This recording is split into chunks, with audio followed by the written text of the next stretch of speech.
Ainsi parle le Seigneur, pousse des cris de joie pour Jacob. Acclamez la première des nations.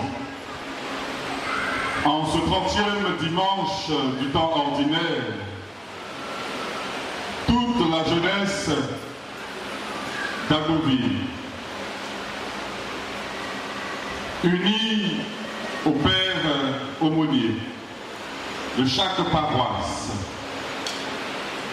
nous sommes venus pousser des cris de joie, dire notre reconnaissance à Dieu pour tant de bienfaits au cours de l'année écoulée 2017-2018, lui dire merci pour tout ce qui a marché, lui confier nos projets, lui demander pardon pour nos échecs.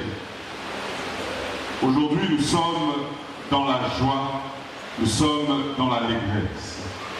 La première lecture que nous venons d'entendre, Seigneur, sauve ton peuple, le reste d'Israël, nous rappelle une parole que nous prononçons au cours de chaque Eucharistie, sans pour autant mesurer la portée et la grandeur. Au moment d'offrir, prions ensemble au moment d'offrir le sacrifice de toute l'Église, pour la gloire de Dieu et le salut du monde. Une célébration eucharistique, c'est pour glorifier Dieu que nous sommes là, vous et moi, aujourd'hui. Mais c'est aussi pour le salut du monde, le reste d'Israël, ceux qui sont loin de Dieu. Nous voulons ramener vers notre Seigneur Jésus-Christ, vers le Sauveur, tous ceux qui sont aveuglés, aveuglés par le péché, et leur montrer le meilleur des chemins, les abreuver à ce cours d'eau dont nous parle le prophète Jérémie. Comment ne pas rendre grâce à la providence divine qui a bien voulu que notre rentrée coïncide avec ces merveilleux textes que l'Église de notre Mère nous donne pour notre méditation et pour l'ouverture de notre année pastorale. Cette page de l'Évangile, le personnage de Bartimée, la foule qui s'oppose à Bartimée et à Jésus. Toutes les composantes de l'Église sont réunies dans cet extrait de l'Évangile. Comment aujourd'hui, moi en tant que jeune, je peux me retrouver dans ce texte de Bartimée, pour ne pas qu'il me semble trop lointain, mais vraiment d'actualité. Bartimée, un aveugle, comme beaucoup de jeunes, aveuglé par le péché, aveuglé par l'alcool, aveuglé par la drogue, aveuglé par le sexe. Bartimée, symbole de la jeunesse, car il préfère mendier que travailler, demander, chercher l'argent rapidement et simplement. Les jeunes aujourd'hui sont devenus tous des brouteurs, préfèrent tout ce qui est rapide, facile. L'évêque nous appelle à passer à la vitesse supérieure, mais ne pas chercher l'argent de façon précipitée. Chaque chose en son temps. Jeunesse, symbole de Bartimée, qui se trouve à Jéricho. C'est très profond. Le lieu géographique où Bartimée se trouve. Jéricho est la première ville qui a fait obstacle à l'avancée du peuple hébreu à Canaan. Ceux qui se sont opposés à ce qu'ils puissent entrer dans leur bénédiction. Il y a trop de jeunes qui s'opposent à l'enseignement de l'Église. Trop de jeunes qui s'opposent aux préceptes, aux conseils de leur père aumônier, de leur curé. Trop de jeunes qui s'opposent à recevoir la grâce de Dieu dans leur vie.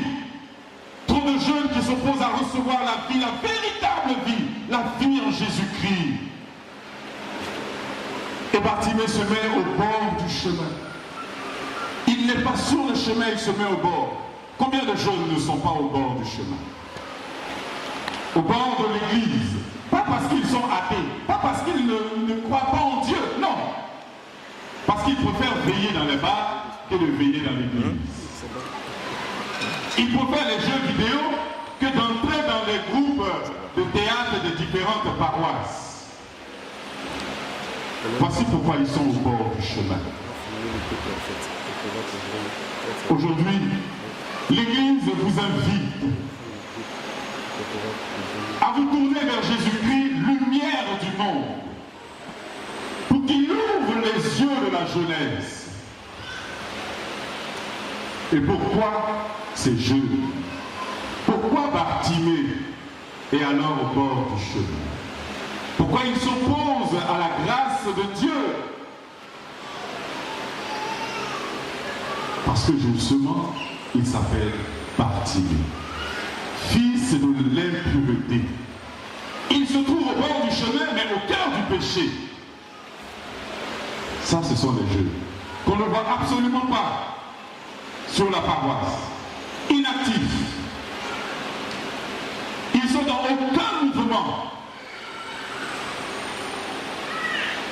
Au bord du chemin, parce qu'il ne veut pas s'inscrire à la catéchèse.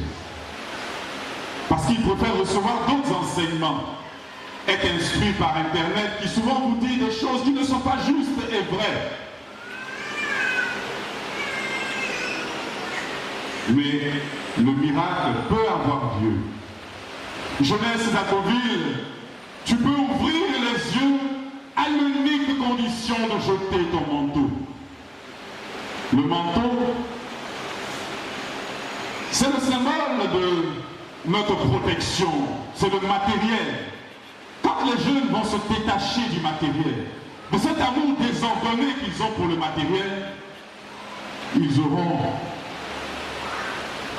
cette guérison miraculeuse opérée par le Seigneur.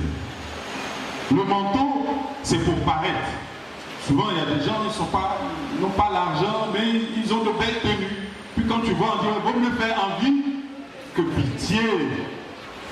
Et ça, c'est la philosophie des jeunes. Ils sont de familles pauvres, mais ils ont honte de leur famille.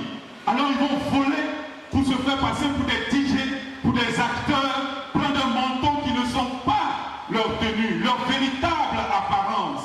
Le manteau est aussi le symbole du matériel. Certaines filles qui ont des portables qui coûtent plus cher que leur scolarité.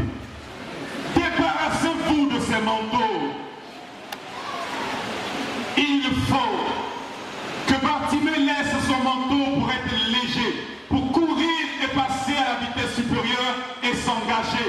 Et notre Père évêque nous dit, soit tu t'engages, soit tu dégages. Et je dirais, tu disparais à tout jamais. Un jeune doit être en mouvement. Un jeune doit consacrer sa vie au Seigneur, à l'Église. Et c'est là que le Seigneur vous bénira, au-delà de vos pensées. Il a tant besoin de cette jeunesse. Et vos aumôniers ici ont tant besoin de vous, de votre engagement, de votre consécration vraie au Seigneur. Il y a aussi la foule, symbole des adultes. La foule indifférente devant la misère de Bartimée. Elle, ce qu'elle préfère, c'est de suivre Jésus. Elle ne regarde pas à gauche, qu'il y ait des pauvres, qu'il y ait des misérables. Non, ça, c'est pas le problème de la foule. Beaucoup d'adultes veulent marcher sans les jeunes. Beaucoup vont à l'église et laissent leurs enfants à la maison. Pensent que les enfants sont faits pour rester à la maison, pour faire le ménage, et puis les adultes suivent Jésus. La foule qui n'entend pas le cri de Bartimée. Des adultes dans certains mouvements qui n'entendent pas le cri des jeunes, qui veulent prendre la relève. Des jeunes vieux qui restent éternellement à leur poste. Cédez la place à la jeunesse. Entendez le cri de la jeunesse. Aujourd'hui, ne soyons pas indifférents.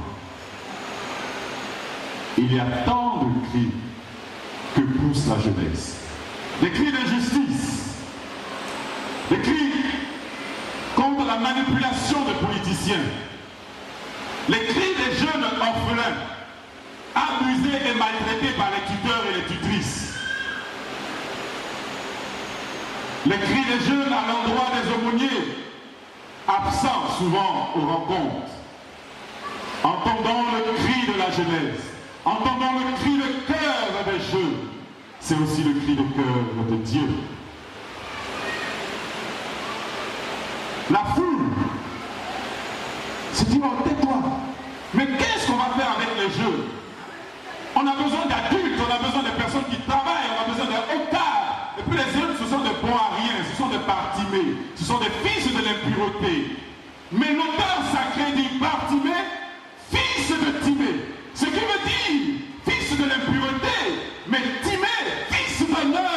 Certes, les jeunes sont des pécheurs, mais ils sont des fils d'honneur. Faites-les entrer dans les mouvements, dans les commissions.